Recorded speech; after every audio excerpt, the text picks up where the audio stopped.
Kreshnik çfarë do ndodh me ne me Shqipërinë? Tani do ta them. Duro sa të mbaroj.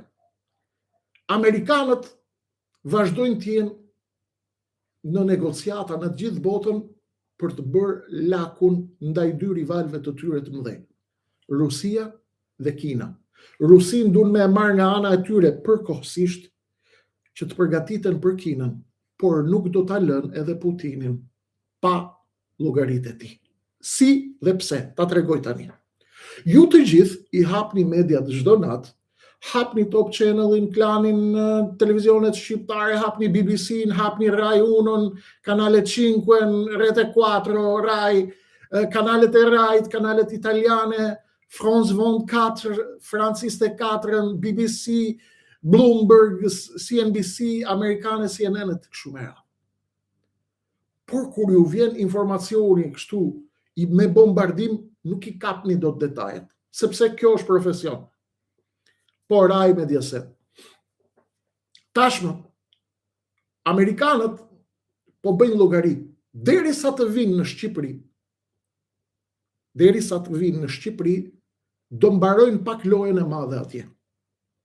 Si mbarohet loja e madhe? Ju të gjithë i hapni kanale televizive dhe ju shihni, tani do godasi Iranin, nesër do godasi Iranin, sot pas nesër godet Iranin, tjetër pas nesër godet Iranin, tërhiqet Trump do shkojmë negociata, tërhiqet Irani, hidhet Iranin sulm, tërhiqet diçka e madhe luhet. Çfarë po luhet? Po ndodh tani në Abu Dhabi. Delegacioni i Ukrainës dhe delegacioni rus kanë shkuar të takohen tek ndërmjetësi i Abu Dhabit për të parë se si do të shkojë puna në Ukrainë. Pse duhet të shkoj puna në Ukrainë? Sepse zjarri i Iranit nuk ka për të ndezur. Zjarri i Iranit nuk ka për të ndezur në qoftë se nuk fiket të paktën për momentin vatra e Ukrainës. Dhe ndaj, Donald Trump bën luftë psikologjike dhe luftë nervash deri në momentin që bën presionin madhor fare dhe godet fuqimisht atje me luftë psikologjike dhe Irani i kthehet po me luftë psikologjike. Për çfarë bën këtë? Presidenti Trump po kërkon kohë që bisedimet e Abu Dhabit të çojnë në një qetësim të frontit të Ukrainës. Si është e ndarë bota? Bota është e ndarë në 3 vatra kryesore apo 4 vatra kryesore zjarri. Në Iran është Amerika me Izraelin armiku dhe Kina me Rusin aleatët e Iranit. Ndërsa në Ukrainë, për Ukrainën, aleati është Amerika, ndërsa armiku është Putini, Irani, Kina dhe Korea e Veriut. Të gjitha këto konflikte kanë lidhje me njëra tjetrën. Dhe si ecën njëri, ndalet tjetri. Si ndalet tjetri, bllokohet tjetri apo zhbllokohet tjetri. Tashmë, çfarë po bëjnë amerikanët? Amerikanët i than Putinit, alo vlla Putin, i tha Trumpi. Mr. Putin, how are you, my dear? Please.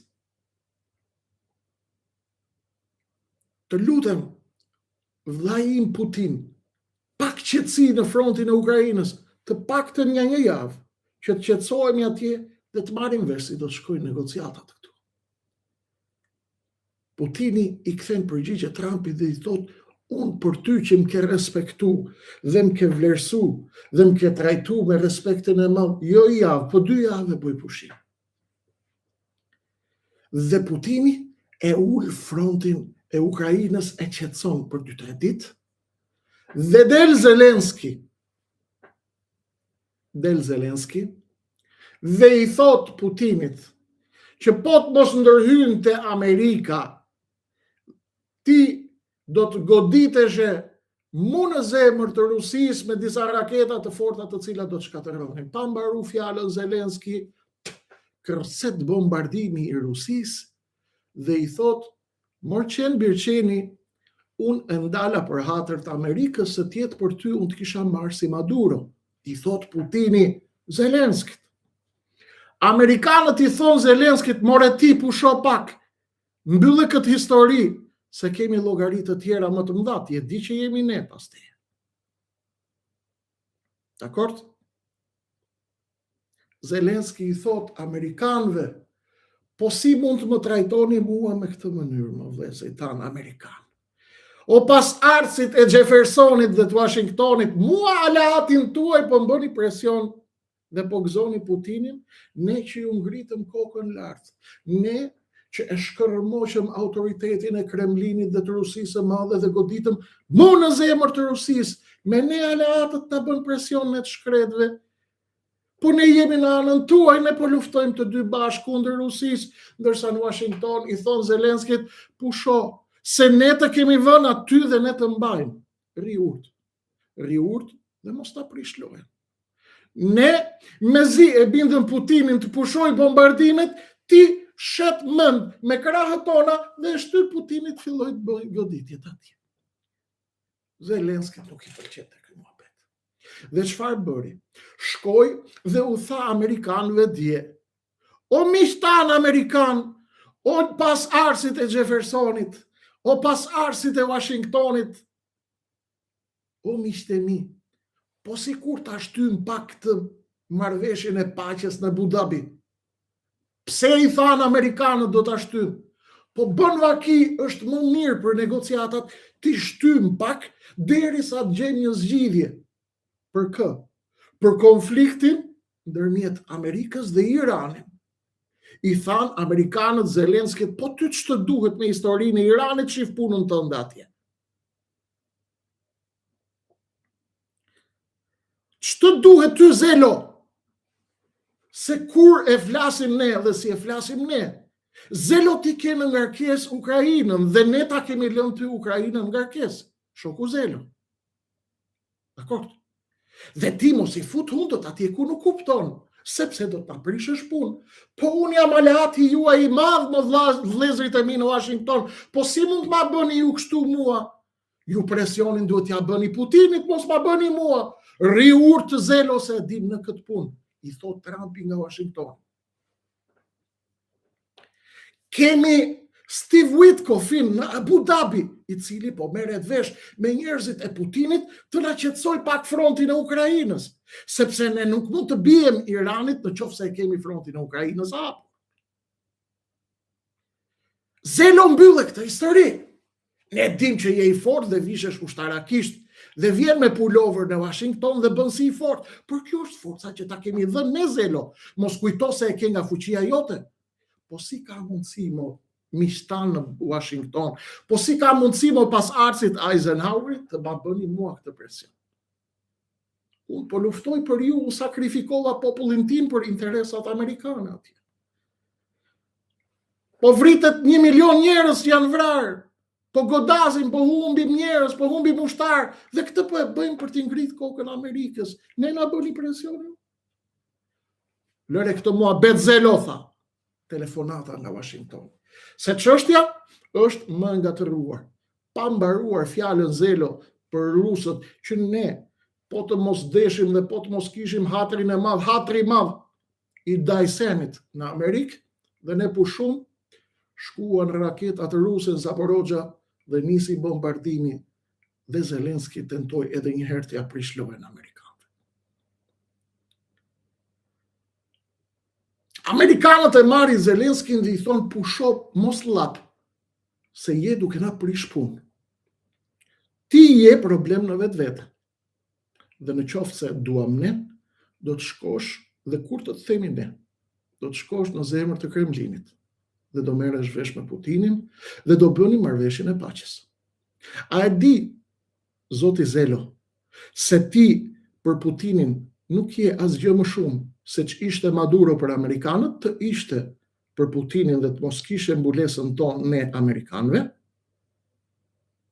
ty do të vinte Putini dhe do të merrte me helikopter një lloj si shkuam neve dhe e morëm militar Maduron nga Venezuela dhe e çuam në gjykatën e New Yorku duke hëngër patate atje. ti je Maduro. Ti je Maduro i Putinit. Ne po të mbrojmë. Ndaj, kujdes, Zelo, mos e prish lojën. Dhe në qoftë se ke bërë ndërmend shoku Zelo, i thon nga Washingtoni, që të hysh në mes të lojës Amerikë-Europë, mos u fut në këtë sanduiç, se është sanduiç i vështirë shumë.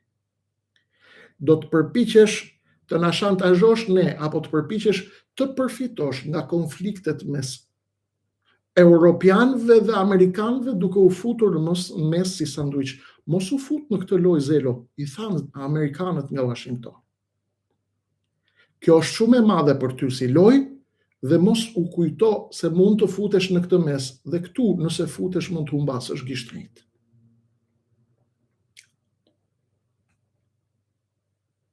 Rusët po përpiqen të japin Amerikës diçka dhe duan të marrin shumë shka. Dhe rusët i bëjnë shantazh Amerikës duke premtuar mbështetje për Iranin dhe presin ofertën e madhe amerikane, presin Zelenskin dhe Ukrainën në tabaka.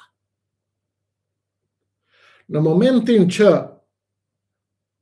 bjondi i Washingtonit i jep Rusisë dhe Putinit çfarë kërkon, ai i jep Amerikës Iranin. Ose e lë Iranin vetëm në këtë betejë, siç mund të bëjnë dhe kinezët. Po prit o vlla ynë Zelo, po prit o vlla Putin, po prit o vlla Donald, si do bëhet kjo punë? Prit, thot se është këtu, është lojë shumë e komplikuar. Është lojë shumë e komplikuar. Rusët janë të gatshëm të marrin një pazar të madh në Ukrainë dhe janë të gatshëm të lëshojnë Teheranin. Iranianët këtë e din. Edhe kinezët e din këtë lojë mirë. Edhe amerikanët e din. Por kush janë rusët? Rusët kanë treguar gjatë gjithë historisë së tyre se ata i lëshojnë aleatët e tyre. Po ka i gjete këtë Mokreshnik? Ja, po jo a tregoj me fakt, me argumenta dhe historia nuk gënjen kur. Saddam Husseini ishte aleati më i madh i Rusisë dhe ai ishte njeriu i cili luftoi kundër Iranit për llogarit të Rusisë, atëherë kur erdhi Khomeini nga Franca dhe bëri revolucionin islamik për të rrethuar Bashkimin Sovjetik. Saddam Husseini, njeriu më i afërt i rusëve, kur erdhën amerikanët për ta rrëzuar Saddam Husseinin, rusët e lshuan. Po e lshuan, sepse kishin llogari më të mëdha. Dhe rusët nuk i bëjnë hasha interesat e tyre për llogaritë e interesave të cilit do të qoftë. Po pse o Kreshnik me Saddamin kuptohet kjo lojë? Jo, nuk është vetëm Saddam. Është kolonel Muammar Gaddafi në Libi, i cili gjithashtu çfarë u la dy herë, një herë në fillim të viteve 80 dhe një herë tashmë në goditjen e fundit kur u vra Gaddafi. Rusët ishin aleatët e mëdhej të Libisë dhe të Muammar Gaddafit. Por kur u marr vendimi i madh strategjik në NATO, që Gaddafi do të largohet, u largua dhe ai. Dhe rusët e lanë në mes të rrugëve. Këto janë të gjithë tregues historik. Jo se Kreshniku është rusofob, apo amerikanofob, apo kinezofob. Kreshnik Osmani ka bërë një betim, do të nxjerrë popullin e vet në nivelin e popujve të tjerë të qytetëruar të botës, të cilët i dëgjojnë këto të vërteta, ndërsa ju mbajnë me rrena, me përputhen dhe me përfithen dhe me Big Brother. Sepse plani është mos i tregoni të gjitha se janë çështje të rrezikshme.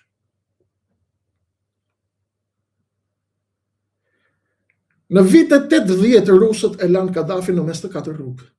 Dhe kur u mor vendimin në NATO për ta eliminuar, e lanë në mes të 4 rrugëve gjithashtu. Pra rusët i shesin shokët e tyre. Rusët i dorëzojnë shokët e tyre. Po pse o kreshnik vetëm me Saddam Husseinin dhe me Muammar Gaddafin do të na bindësh ti ne se rusët i dorëzojnë shokët e tyre? Jo, jo është dhe një tjetër. Është Bashar al-Assadi, biri i Hafiz Assadit, i cili ishte pas ardhsi një familje politike që drejtoi Sirinë për 70 vjet, për 60 vjet. Bashar al-Assadi ishte njeriu më i fortë i Iranit dhe i Turqisë dhe i Sirisë, i Rusisë, më falni. Kur erdhi momenti për ta rrëzuar, ishin rusët ata të cilët i shkuan Bashar al-Assadit atje, tek shtëpia e tij dhe i thanë: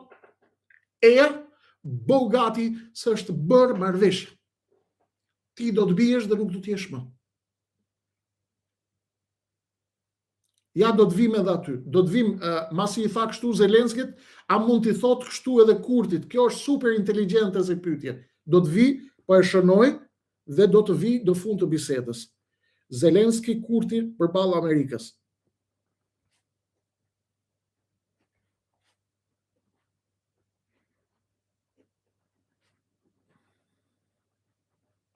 Bukur. Do të vi aty. Po pse mo kreshnik vetëm me Saddamin dhe me Gaddafin do të na bindesh ti ne se rusët i shesin shokët e tyre? Jo, është dhe një tjetër, pra është Bashar. Basharit i shkua në rusët 24 orë përpara se të mbyllej historia dhe i thanë: kemi ardhur të marrim.